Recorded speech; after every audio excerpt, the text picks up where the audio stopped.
All right, guys, as promised, we bring in Missouri grad assistant Tre Gomillion. And Trey, great to catch up with you. Lots of interesting stories because I go all the way back. I talked to Dennis Gates in 2019 when he Mm-hmm. took the Cleveland State job. I talked to him about 3 or 4 days after he got the job. Yep. And one of the things I vividly remember him talking about was the name Tre Gomillion. He just kept bringing up. He's like, "Hey, we're rebuilding this roster. We got this guy named Tre Gomillion. I'm telling you, you got to watch this guy." Yeah. So take me before we get into the Missouri stuff. Take me all the way back to like the first conversations you had with Coach Gates and what that was like going in and playing for him there. So this is a kind of memorable conversation. First conversation ever. First night, Dennis Gates got the job. It was like 1 a.m. or so. He called me that night. He got it. I was at home in Augusta, Georgia. I was in the midst of JUCO, just finished some camps and all that. Was in the midst of talking to coaches a lot of, if this if this person takes you, or if this person doesn't commit, we'll take you this, that, this, and that, the third. So I'm just like, whatever. I'm just stick it out, go JUCO. Gates called me. Kind of all in all, I hang up on him at the end of the night just because I thought it was all bluff and all that. And before I know it, I kind of did a little bit of research, called him back the next day, and we spent the whole day on the phone. He talked to my family, high school coach, brother, mom, whoever it may be. We talked on the whole day, and then that weekend we were headed to a visit to Cleveland, and the rest is history. I committed on the visit. Funny story. I asked him on the visit there. So coach, like, what is there to do here in Cleveland? He was like, man, I don't know. I just got here myself. We sit and ride together now. Look where we turned out. So that's the funny story about me and Gates' first convo. Yeah, I mean, I think that's to me, and that kind of ties into just the full circle journey, right? Because again, Yeah. like now you're a grad assistant for him, and I think there are some similarities. Like you go back to when you started there at Cleveland State, that was a program that was trying Yeah. to find its footing, Mhm. trying to get back into that, elite tier within that Yeah. conference. And now, you look at Missouri again. Look at what this team accomplished a couple years ago. We know a little bit of a step back last year, but I think Mhm. adversity is something that I know Coach Gates has talked about, being able to learn from that. So Mhm. what's that process been like now, not just for you, either as a coach or a player, but Mhm. for this team, right? Being able to learn from last year, now look at what you guys are doing this season. How have you kind of seen that implemented with this new roster and how Coach Gates keeps pushing that sort of mantra there? Yeah, well, last team's team, was unfortunate with some injuries and a lot of close games that they didn't pull out. But we did a good thing about this season of just focusing on the now and not in the future. Kind of letting the past be the past and not looking in the rear view, just looking ahead. So just building off that, putting it in the rear, just accepting what challenges may come, the naysayers may say, whatever they do, just not focus on that. Just focus on whatever we have this week, this game, whatever it is, because ACC is a loaded conference. In my opinion, and I'm sure anybody else's opinion, the best conference in America. So you can't look too far ahead. You can't look behind. You just got to focus on today and the next game ahead. So that's just been a mantra. And then look up at the end of the season in March, April, and then we'll deal with it then. Trey, might be a little bit of an unusual question here, but I think it applies to the team and you being real connected to the players and stuff. Mm-hmm. I think you may have a good insight on this. Mm-hmm. Just how big today is the mental side for these players? Because you go through the reason I bring it up is because last night a reporter asked Lamont Paris, hey, Yeah. are these losses starting to compound and affect their heads and stuff? Yeah. Last year, no better example of adversity and just being unlucky. How big of a factor is the mental side nowadays? Yeah, that's a great question. For me personally, the mental is 90% of the most important thing. As far as when I was a player playing, you cannot perform physically without your mentals being at a high level. So just being able to take the good with the bad, taking every loss as a lesson rather than just a loss was a big thing that we preach rather than just, letting them compound. Because if you're starting to think, oh, we lost, what did we do wrong? What did we do wrong? Instead of what we do wrong, what could we have done better? Just things like that, to kind of have that positive perspective on things just to keep going. Because like I said, the SEC is loaded. You keep dwelling on the past and those losses, you just can't let one loss beat you twice. And that's what we try to preach to our guys, just learning from this game so that whoever we may have lost to is a lesson and that we use it going forward. And Trey, I think you mentioned like it is like nowadays it's a different roster every year, Mm-hmm. right? You're going to bring Yeah. some guys back, but you're going to add a lot of new players, and that Mm-hmm. always comes with an adjustment. for everyone. And I think it Yeah. is kind of interesting, for you now, because this is like that first year for you as a grad assistant. I know, we were always kind of laughing. We talk about it when you're a player, we're like, that guy's still a coach on the floor. Like, he's already a coach. He just happens to be wearing a uniform. And so Yeah. as you've kind of gone now into this role as, a grad assistant, what has that been like for you, just in terms of, and I know one of the things, and I read a great story I know you did with, I think it was the Columbia Daily Tribune, maybe, talking about just kind of, hey, you wanted to get into the pros, like playing wise, but now you try to use some of that passion, maybe even a little bit of that anger, right? In terms of trying to push that into coaching. So what's that been like for you, kind of adjusting to this role here as a grad assistant? Great question. It's been tough, but it's also been good at the same time. Tough because, like you said, unfortunately I had an injury that kind of shut down my career with a groin injury. So that passion and that anger, I decided to kind of, in the past I would use it as against it and anger towards basketball, but now in hindsight, God was just giving me something to use as a passion for players now and for my coaching for the future, just to know that I didn't make it. Like, I have to do whatever to help these kids make it so I can live through them. And that's what I told these guys at the beginning of the year. And, I didn't make it to the pros, but I'm going to do everything in my power to help y'all get there, whether that's on the court, off the court, mentally, physically, just all the things that you need to be as a pro. I'm just pushing that narrative. So it's been an adjustment. I'm loving it. The staff here, Coach Gates, and the team that we have has been nothing but great in helping me make this transition and making it as comfortable as it can be. So it's been tough, but as the season goes on, you start to accept more, accept what it is, accept the transition. And, some of it just takes time, and that's okay. And I just got a good support staff and team around me, so I can't really complain. I wouldn't rather want to do it anywhere else in the country but Mizzou. Okay, so I got another unusual one, I guess. So a few SEC teams, pretty much all teams, they'll have like a benchmark of a certain stat they want to get at per game. If it's an attempt of a shot or if it's a rebounding number or something. Yeah. You guys are almost historic when it comes to free throw attempts and steal rates. Yep. Is there any sort of like actual benchmark you guys are aiming for, or is that just that's what this team does? That's what we do?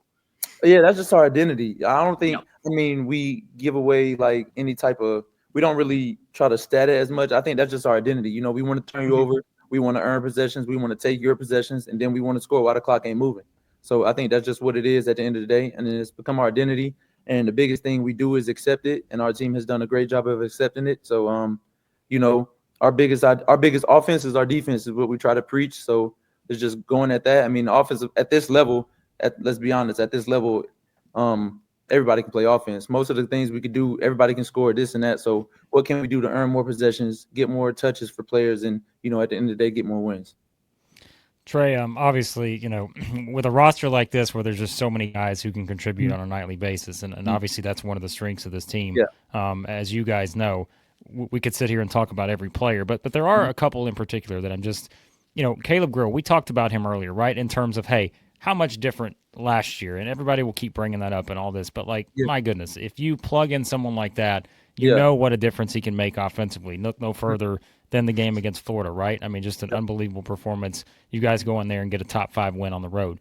And then, him from that perspective, having been someone who we knew was capable of that. But then look at someone like Anthony Robinson, right? Who has just completely sort of transformed his game and taken it to a whole new level. Again, we could talk about a bunch of different players, but just those guys in particular, what have you seen just in terms of their ability for Caleb to get back on track, coming back from an injury, like you said, something about that. And then now look at someone like Anthony Robinson, who's taken that step forward into, quite frankly, an all SEC type player. Yeah.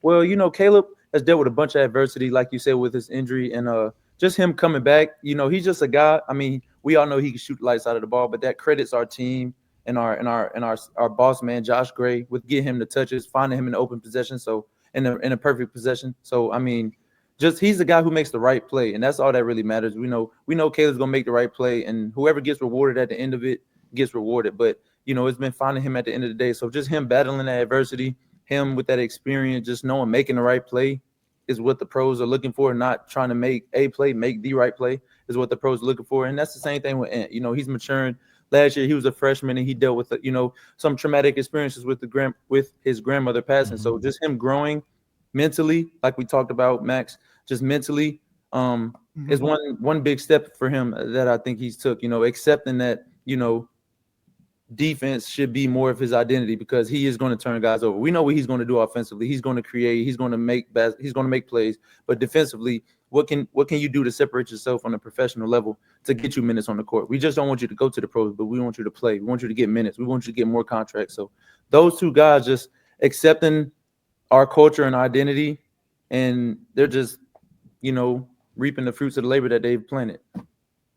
One of the major advantages you guys have is that you guys just come in waves. Yeah. Seventh in the nation in bench minutes right now. I want to ask you kind of both sides of that. One, just how much does that help in practice? Does that help the healthy competition, the constant growth and stuff like that? But then also, what are the challenges of kind of weighing that? And you have just all this talent, and there's only so many minutes to go around. Yeah. Well, we don't really look at it as so much minutes to go around, this and that. If you play how we expect you to play in this program, the minutes will get distributed evenly. We expect you to go out there, play with our identity, play hard for the time that you get, and just be ready when your name is called. So practice, like you said, every day is high level practices. We can go 5v, 5v5, and there's no dip between any of the groups. And we're having high level practices.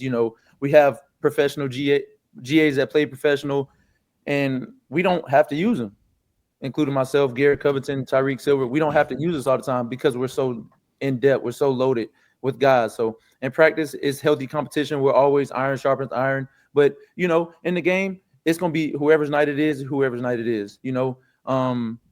It could be Jacob Cruz night one night. It could be Caleb Greer. It could be Ant. It could be Tamar. It could be whoever, Tony Perkins. You just can't scout it. And we learn to accept, it could be whoever's night. Just be ready when your name is called. And if it ain't your night, just fill in and cheer for the guy whose night it is. And that's hard to scout. And that's why Dennis Gates designed his teams as he does. And he still did it, or he did it when I was a player. And I've seen it work. So, I have no complaints with it.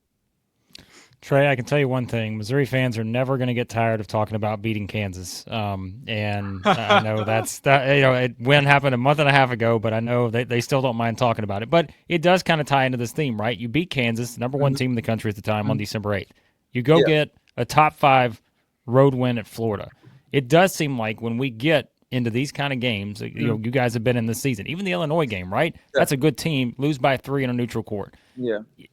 A lot of these guys seem to thrive in that sort of moment where it is these big type games in that scenario. Again, that probably goes back to the mindset, right, of just kind of how these guys have continued to mature and develop as a team. But it does seem like this is a group, boy, they love to thrive in these big games, don't they? Yeah, I wouldn't say it's just even big games. A lot of the guys on the last year's team, Tamar Bates, Caleb Greer, Trent Pierce, they noted everything that was said about last season. So every game is a big game to them in their eyes. But every game that we go into is just it's a opponent. The opponent is Mizzou versus Mizzou. Are we gonna win? As if we playing at our best. If not, if we're doubting or lacking or whatever we're doing, then that's when we give another team, whoever it may be, a chance to win. Every game is a game against ourselves, and we thrive in big games because we know they're not picking us to win, and we love that when we accept it, and we're going to continue to run with it. And I just think that's how we thrive off of it, and that's just what it is. Trey, I got a bit of a 2-part question here as I kind of want to jump into the front court a little bit. So one area I wanted to touch on was just kind of Mark Mitchell, been to the Elite 8 before, been deep into the tournament. His team won a lot of games. Yeah. The first part is, what does a guy like Mark Mitchell maybe bring besides the stuff he does on the court to the team? And then the other part is I wanted to highlight Trent Pierce for a little bit. He just the breakout he's been having, starting the past few games, stretching the floor, playing as confident as I've ever seen him play. So I just wanted to highlight those two guys a little bit and what you're seeing from them.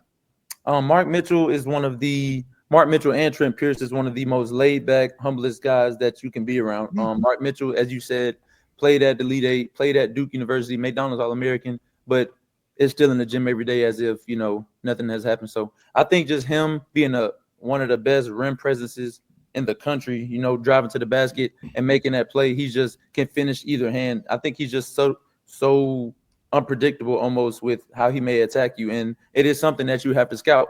And then that plays into your next question, talking about Trent Pierce, which is a shooter.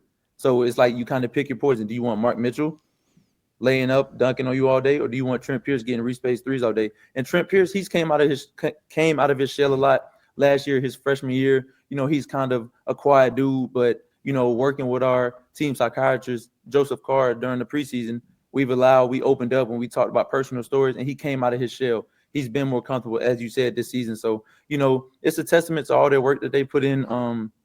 I see him every day in the gym. So those two guys, it's like a kind of pick your poison type thing.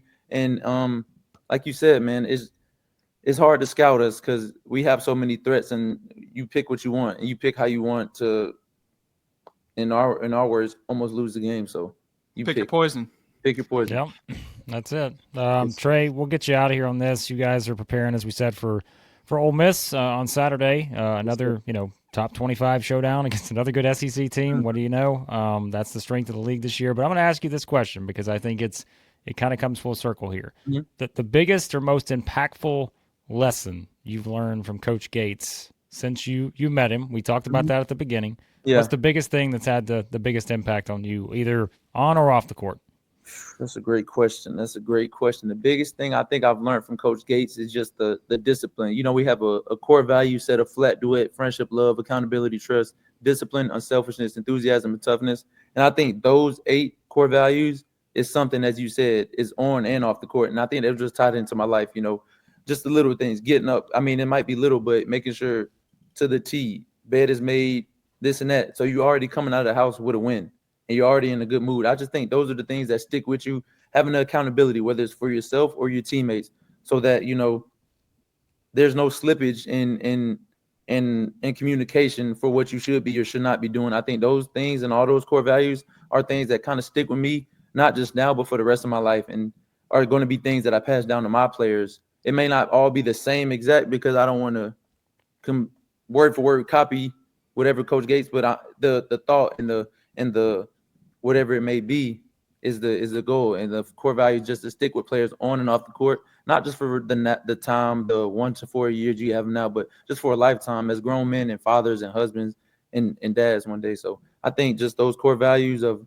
all that I've listed are things that stuck with me the most and turned me into the man I am today, and hopefully the coach I'll be in the future. Well, Trey, you're doing a great job at it. I can tell you that. We've followed your career. I know I have, going all the way back to Cleveland State, and it's been a lot of fun to kind of see you on this journey. And again, I'm glad to hear things are going well this season in that role. But we appreciate you taking the time to join us. Again, big game coming up on Saturday against Ole Miss, and hopefully we get a chance to talk to you again here soon. Yes, sir. Appreciate you guys. MIZ. Thanks.